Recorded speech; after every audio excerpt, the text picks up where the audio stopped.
你係咪表面開朗，返到屋企就想接埋自己，好驚你嘅朋友會討厭你，唔理你，或者無論做幾多，心入面總有個聲話你冇用同蠢。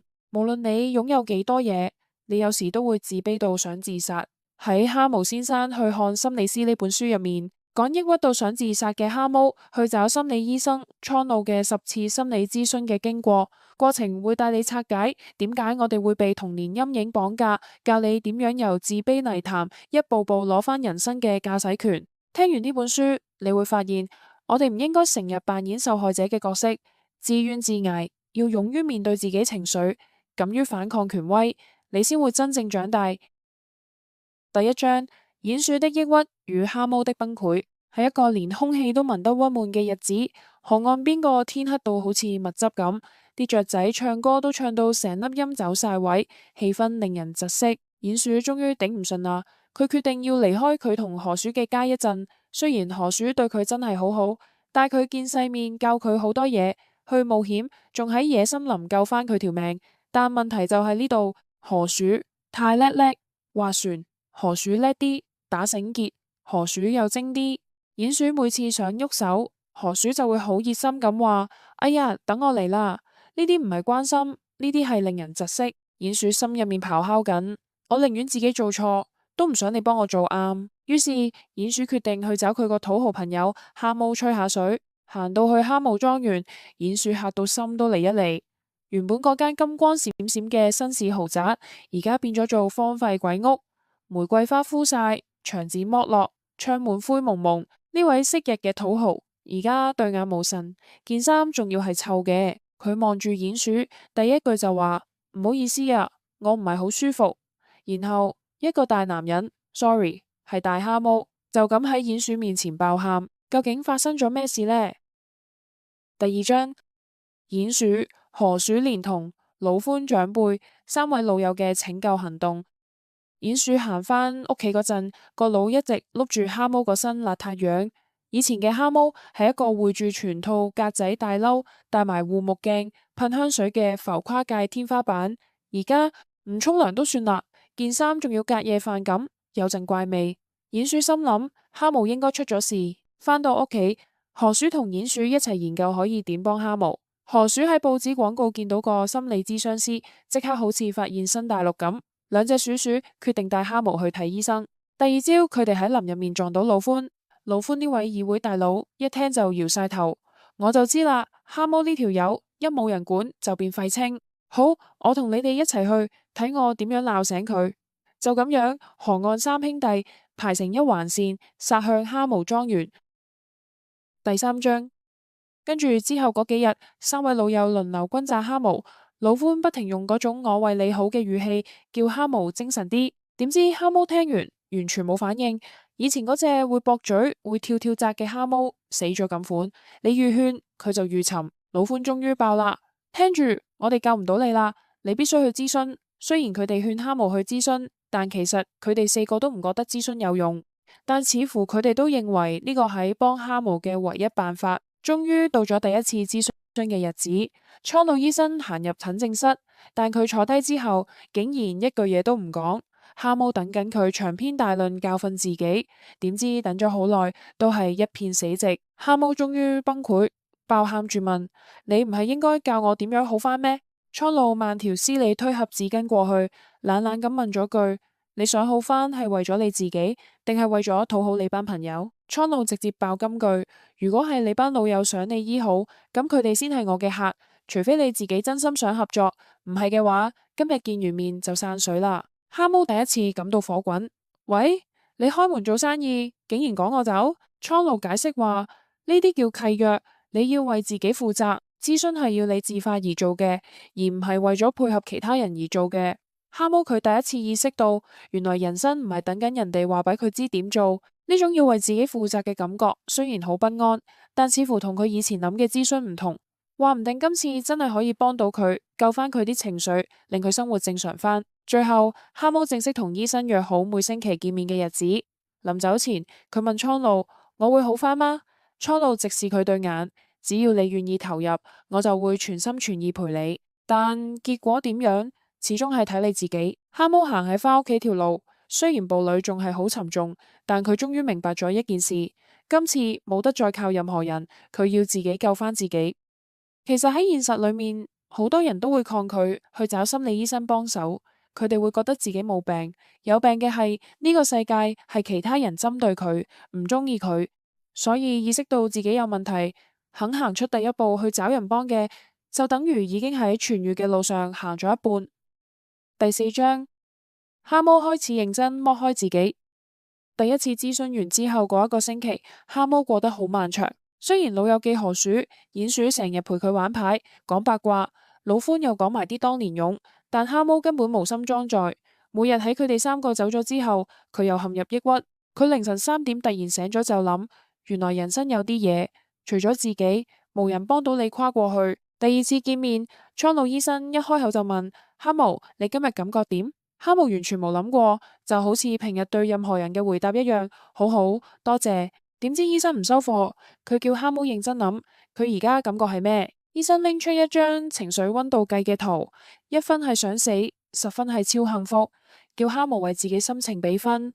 蛤蟆行埋去，揀咗1同2中間。佢坦白：我覺得自己好廢，我將生活搞到一團糟。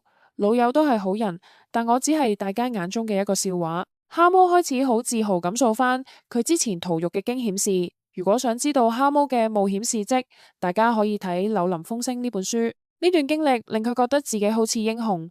點知無論佢點講，河鼠根本唔信，話佢係吹水，話佢蠢。老獾直情當面羞辱佢，話佢唔似蛤蟆老豆咁品格高尚，佢只係個未定性嘅細路。每當呢啲大佬唔開心，蛤蟆都唔想得罪朋友，佢會盡量去迎合佢嘅朋友，唔想佢啲朋友唔中意佢，所以佢會跪低認錯，承諾會乖，唔會再咁蠢。佢話只要佢哋唔好嬲我乜都願意講，乜都願意做。聽完蛤蟆訴苦後，蒼鷺醫生問咗個問題：你講呢啲事嗰陣，你處於乜嘢狀態？蛤蟆諗咗好耐，終於爆出一句：我覺得自己好似細個俾老豆鬧嗰陣咁。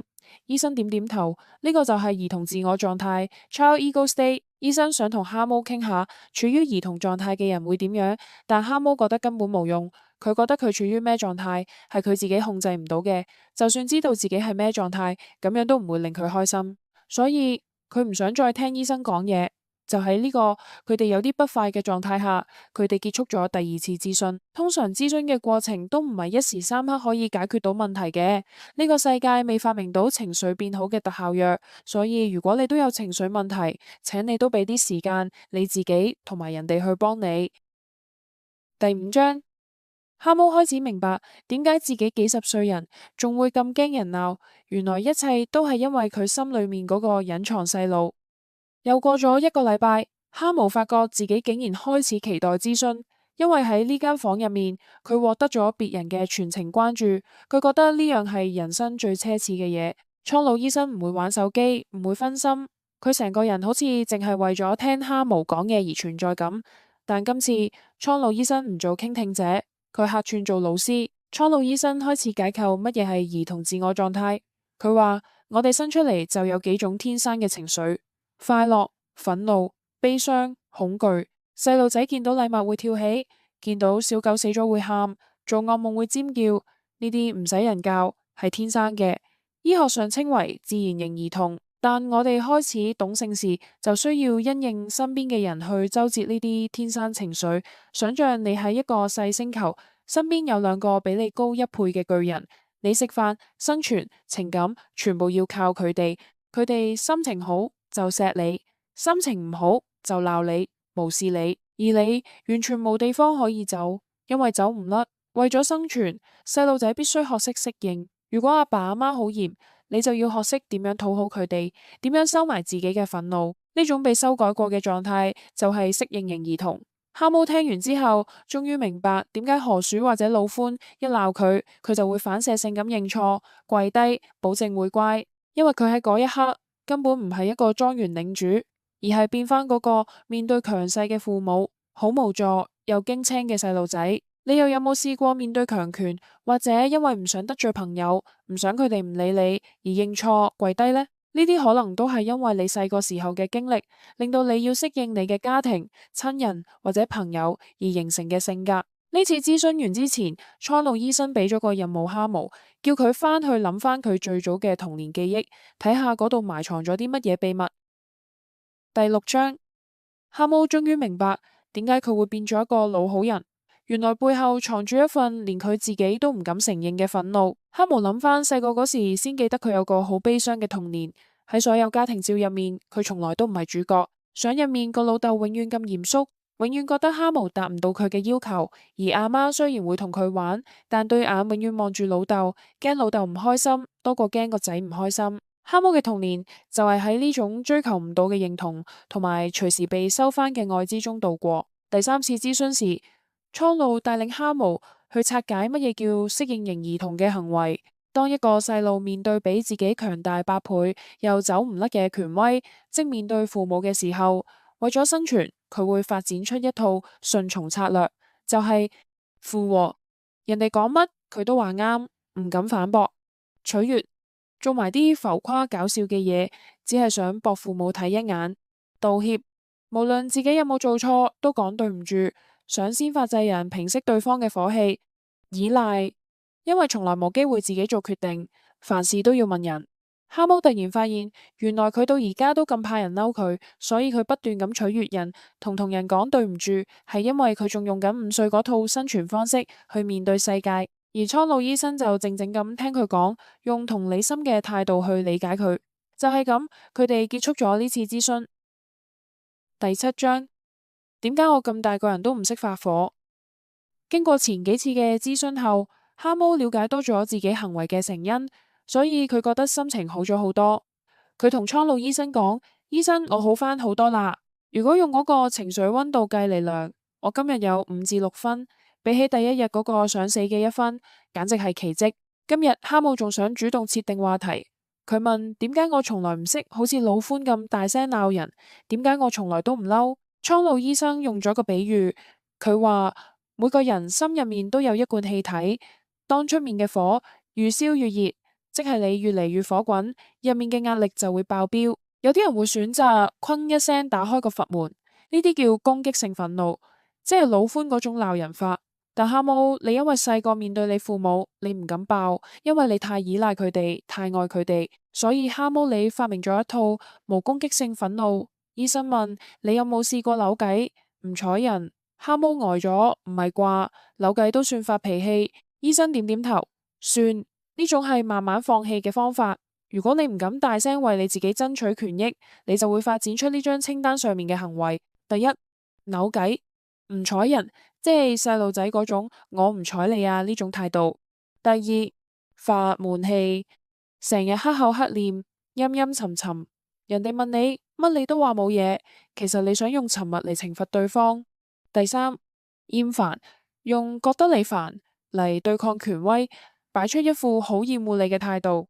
哈姆覺得蒼鷺醫生講得好啱，其實佢係用發悶氣代替咗嬲。原來自己幾十歲人，當佢唔開心就唔講嘢、黑面或者表現到好沮喪，通通都係佢5歲嗰陣用嚟對付老豆老母嘅防衛機制。佢問我係咪好愚蠢？我幾時先可以做一個真正嘅成年人？蒼鷺醫生笑笑口話：唔好批判自己，我哋下次就嚟研究點樣做一個大人。你身邊有冇啲人，佢從來唔大聲鬧人，但一唔開心就黑面黑幾日？呢啲可能都係佢用嚟代替大吵大鬧嘅防衛機制。第8章，當一個情緒勒索大師殺到埋嚟，哈姆點樣喺崩潰邊緣掙扎？有一個下晝，哈姆正諗住泡杯茶，chill下。點知老獾突然找上門，見到阿爸個老死嚟到，哈姆手忙腳亂，又道歉又執屋，成個人好似變返個做錯事驚俾大人鬧嘅細路咁。老獾一入到屋就反客為主，佢叫哈姆熄咗部電視，話電視會影響佢思考，仲批評哈姆6點前睇乜鬼電視啊，3兩句說話，老獾已經將哈姆踩到入地底。可憐嘅哈姆除咗講對唔住，根本唔敢駁嘴。老獾今日嚟，其實係想搶走哈姆最後一點自尊，就係想搶走佢個小學董事職位。老獾用嗰種我為你好嘅語氣話：因為你嘅抑鬱症，牧師同我都覺得你應付唔到董事嘅職責，我幫你諗好晒啦。你辭職，我頂上，信都幫你諗定點寫，你簽個名就得。蛤蟆心入面團火，燒到去喉嚨。你竟然背住我同牧師傾，你想踢我走？但佢望住老歡嗰副強勢到不得了嘅樣，佢又開始自我懷疑，我係唔係真係咁廢？其實係咪老歡先幫到間學校？老歡步步進逼，叫佢即刻寫辭職信。蛤蟆喺呢一刻終於鼓起佢人生中最大嘅勇氣，細細聲講：俾我考慮多一兩日好唔好？蛤蟆其實係想聽日同諮詢師傾完先再做決定。老歡臨走前仲要補多刀：你個人就係咁拖拖拉拉，我咁成功就係因為我當機立斷。門一關，蛤蟆成個人癱咗喺梳化度，驚到要用烈酒麻醉自己。你有冇遇過老歡呢種人？佢哋永遠對，永遠強勢，永遠用為你好嚟搶走你最在意嘅嘢。如果你係蛤蟆，你會唔會乖乖簽咗嗰封信？第9章，點解有啲人明明冇做錯事，但一俾人話兩句就覺得自己係錯？原來係因為你心入面住咗個魔鬼法官。隔咗一晚，蛤蟆終於見到蒼鷺醫生，第一句就鬧：太過分啦！佢將老歡點樣逼佢辭職，點樣睇低佢嘅事，一五一十講出嚟，諗住找醫生為奴，攞同情。點知蒼鷺醫生聽完，竟然懶懶咁講咗句：蛤蟆，恭喜你，你個遊戲玩得好成功。蛤蟆成個人跳起：遊戲？我俾人蝦到咁，你話我玩遊戲？醫生話呢個遊戲叫 PLOM Poor Little Old Me，可憐的我。醫生同佢講：呢個就係你，點解每次都會落入呢啲難堪嘅局面？點解你次次都係弱勢？因為喺你嘅潛意識入面，你想要令自己變做個可憐、弱小、受委屈嘅細路。跟住蒼鷺醫生介紹咗第二個心智狀態——父母自我狀態 （Parent Ego State）。佢話蛤蟆就係跌入咗呢個狀態入面。蛤蟆覺得老歡就係典型嘅挑剔型父母，批評、憤怒、嚴厲。但蛤蟆就完全唔覺得自己心入面都有父母模式，佢從來唔鬧人，唔批評人，點會有父母模式？醫生話你就係你自己嘅挑剔型父母，你唔會審判別人，但你審判咗自己。世界上最嚴厲嘅法官其實係你自己。每次你被人質疑嘅時候，你都會覺得自己唔夠好，覺得自己係垃圾，覺得唔配得到快樂，你就係喺心入面開緊庭，判定自己有罪，開始折磨自己。你話俾自己聽，你唔配得到快樂。最後醫生想蛤蟆做到3樣嘢，就係想佢停止審判自己，對自己好啲，同埋開始愛自己。你有冇試過好似蛤蟆咁，當遇到困難處境時，你就喺心入面將自己鬧到一文不值？可能對自己最殘忍嗰個就係自己。第10章，蛤蟆同醫生傾完之後，嗰幾日佢嘗試唔好成日諗自己唔好。有日佢仲趁天氣好去咗撐船，雖然滑到腰酸背痛，但佢同自己講：做得好，蛤蟆，而家我要去飲杯啤酒，獎勵下自己先。呢個就係佢學識愛自己嘅第一步。河鼠同鼴鼠見蛤蟆氣息好返，就約佢食 lunch。河邊嘅春天到啦，萬物生機勃勃。蛤蟆行路嗰陣，覺得連草地嘅綠色都有層次過人。佢喺心入面幫自己量下個情緒溫度計，今日有8分。席間大家傾起老歡，蛤蟆將老歡想搶佢個董事位嘅事講咗出嚟。鼴鼠聽完拍台：太過分啦！老歡雖然叻，但真係好傲慢。河鼠問：咁你最後點？係咪簽咗封辭職信？蛤蟆深吸一口氣，好淡定咁話：我原本想投降，但我諗通咗，點解我要聽佢話？點解我唔可以做我想做嘅事？我承認我仲好驚佢，所以我冇當面同佢講，我寫咗封信俾佢，我話：老歡，我好返好多啦，我唔需要辭職。如果你想做董事，等9月改選嗰陣，你可以參選，等選民選擇由邊個做董事。河鼠同鼴鼠聽完大叫：做得好，你贏咗啦！蛤蟆。蛤蟆雖然覺得好攰，好似打咗場仗咁，但佢內心嗰份舒暢感係以前從來未試過嘅。以前佢只係識搞笑、認錯、扮可憐，而家佢學識咗點樣保護自己嘅邊界。返屋企路上，鼴鼠同河鼠喺度咬耳仔。你有冇發覺蛤蟆變咗？佢開始會聽人講嘢，唔再好似以前咁成日插嘴、自吹自擂。河鼠點點頭，係佢變得隨和咗、平靜咗。你有冇試過好似蛤蟆咁，為咗唔想得罪人而勉強自己？原來學識講不唔代表你變衰咗，而係代表你終於長大成人。第11章，又到咗蛤蟆去見蒼鷺醫生嘅日子。今日蛤蟆心情大好，佢話俾蒼鷺聽：醫生，我好返好多啦，蒼鷺醫生問蛤蟆：你而家覺得自己處於邊種狀態？蛤蟆諗咗諗，我唔覺得自己係細路，亦都唔想教訓人，所以唔係父母狀態。我覺得自己好似比較似一個大人。蒼鷺醫生攞起支筆喺黑板寫上成人自我狀態 （adult ego state）。咩叫成人模式？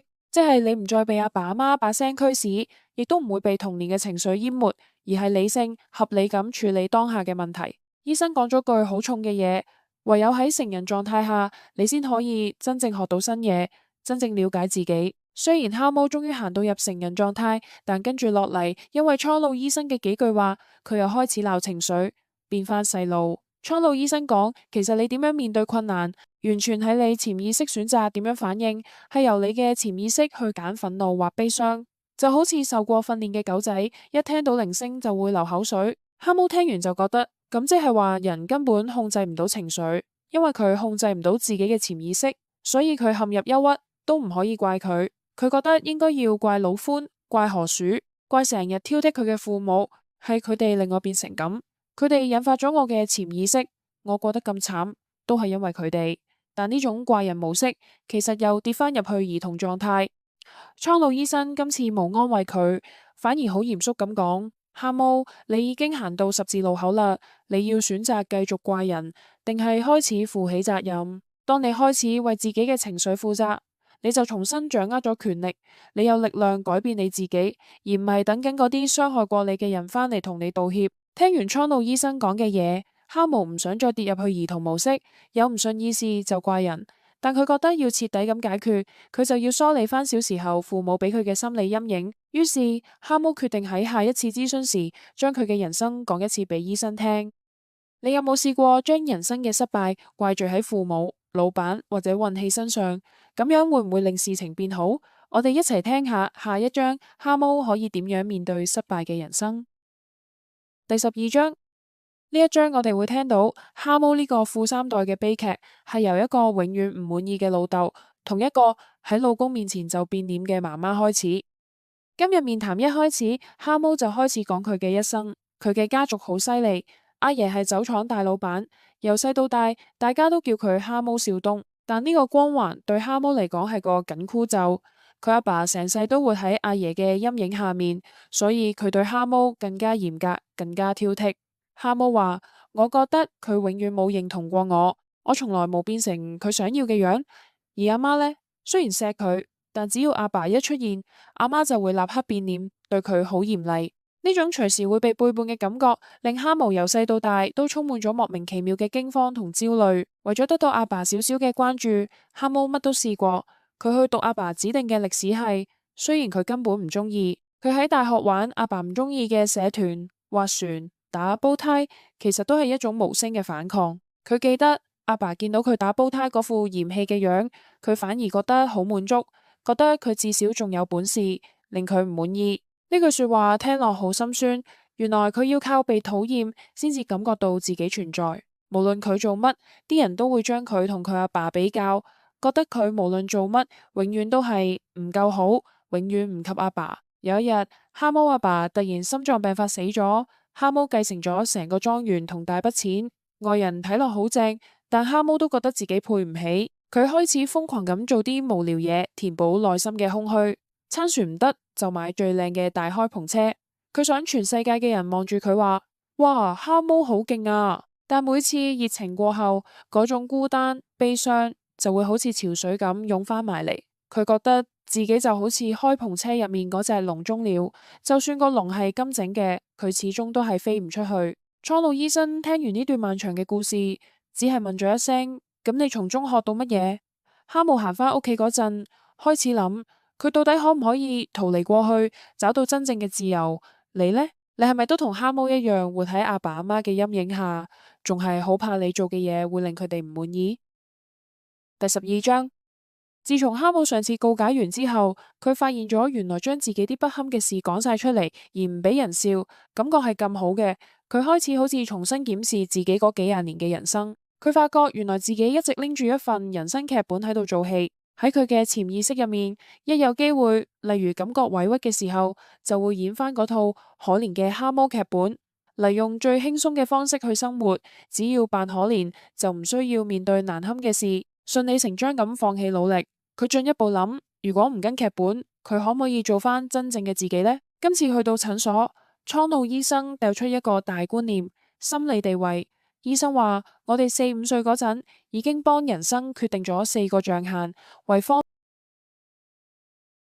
便表達，大家可以睇下呢幅圖。圖分咗做4格，分別係第一格，我好你好；第二格，我好你唔好；第三格，我唔好你好；第四格，我唔好你都唔好。蛤蟆聽完一頭霧水，我細個揀咗關而家鬼事咩？醫生話當然關事，因為你會將人生變成一個自我實現嘅預言。如果你覺得自己唔開心，你就會特登做出啲不可避免嘅結果嘅行為，例如飲醉酒，搞到聽日宿醉，好等自己可以感嘆人生真係悲慘呀，去實現我唔好呢一部分。跟住落嚟，醫生又介紹蛤蟆玩個叫估下我諗緊咩嘅遊戲，好多老師、老闆甚至父母都好鍾意玩。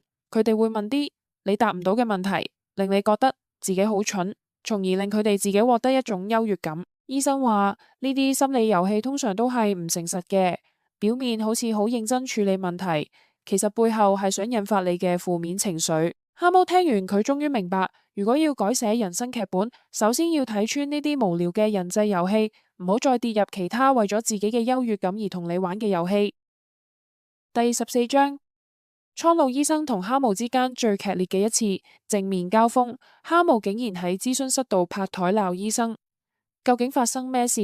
今日係蛤蟆同蒼鷺醫生倒數第2次見面，醫生一嚟就同佢解釋翻之前個你好我唔好我好你唔好嘅心理地位理論。第一種係我唔好你好，呢種人永遠覺得自己係受害者，最中意玩 Poor Little Me 可憐的我嘅遊戲。佢哋會怪運氣、怪風水、怪人哋唔愛佢，目的係要人同情。如果好極端嘅話，呢類型嘅人甚至會自殺，落入悲傷兒童嘅深淵。蛤蟆覺得佢以前就係呢類。第二種立場係我好你唔好，呢種人係迫害者，代表人物就係老歡同埋蛤蟆個老豆。佢哋最中意玩我捉到你啦呢個遊戲，只要你做錯少少嘢，佢哋就會捉住嚟大聲咆哮、小題大作。點解佢哋咁中意發火？因為憤怒係抵抗沮喪嘅最強防衛，只要怪晒落你度，佢就唔使內疚，佢就永遠係啱嗰個，永遠係道德高尚嗰個。講講下，醫生又想問蛤蟆問題，令蛤蟆內心團火突然爆發。蛤蟆成個人企起身，指住蒼鷺醫生嚟鬧：你成日問我你點睇，你點諗，你從來唔講你對我嘅睇法，你根本同我老豆一模一樣。我覺得你係喺度羞辱緊我，一定要問到我答唔到咁，我受夠啦。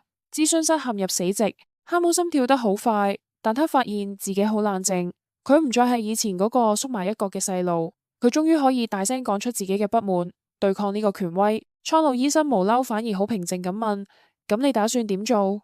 蛤蟆定定咁望住佢，好堅定咁話：我唔會道歉，因為呢啲係我真心話。我覺得我哋嘅諮詢已經完成咗，我唔需要再卑躬屈膝。點知醫生露出一個欣慰嘅微笑，因為蛤蟆終於離開咗嗰個我唔好嘅泥沼，進入咗成人狀態，學識為自己嘅情緒負責任。最後佢哋約定咗最後一次見面，唔係要再聽醫生講道理，而係要用新嘅平等關係去回顧呢段旅程，由一個抑鬱想死嘅病人變成一個敢於拍台嘅大人。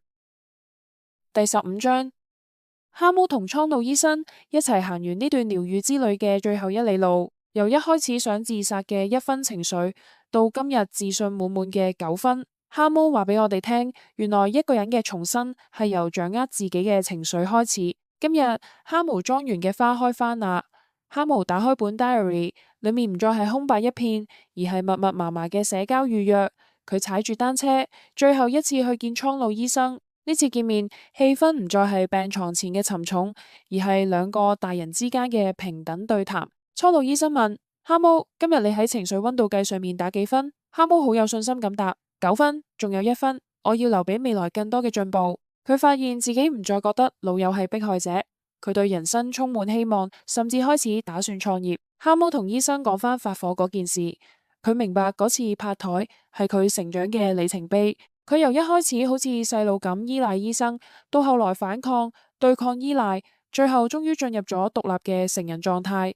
佢唔再需要醫生俾答案，因為佢已經學識自己找答案。蒼鷺點點頭，跟住就開始介紹 EQ、情緒、智商。醫生話 IQ 幫你解決問題，但 EQ 係幫你了解自己同埋人哋嘅情緒。一個高 EQ 嘅人唔係冇情緒，而係識得控制衝動，更加係識得由獨立走向共生，同自己嘅情緒共生，即係既接納自己，亦都接納同你唔同嘅。就喺歡樂嘅氣氛中，佢哋結束咗最後一次嘅諮詢。臨走之前，醫生表示佢喺呢段期間都學到好多嘢。蛤蟆驚訝，原來醫生都要學習。蒼鷺醫生笑得好慈祥。諮詢永遠係雙向嘅學習，雖然我哋學嘅嘢唔同。蛤蟆嘅故事完咗啦，但你嘅故事可能先至啱啱開始。由我唔好變做我好，唔係一個終點，而係一份終身嘅承諾。如果你都想同蛤蟆一樣喺情緒嘅泥沼入面重新企翻起身，記得重新聽翻呢個系列。第16章大結局。蛤蟆同佢嗰班河岸老友喺紅獅酒店食咗一餐充滿回憶、有笑有淚嘅畢業餐，每個人都宣布咗一個令大家跌眼鏡嘅新計劃。呢章我就唔多講啦，呢章同諮詢嘅內容唔太大關係，有興趣嘅聽眾可以去發掘下呢章嘅內容。蛤蟆先生去看心理師嘅故事喺度完結啦，由抑鬱、依賴、憤怒到最後嘅獨立同共生。蛤蟆行過嘅路，或者都係你同我正在行緊嘅路。今日嘅介紹就到呢度。如果你鍾意呢條片，記得 like、share 同埋訂閱我哋嘅 channel。我哋下次再見，拜拜。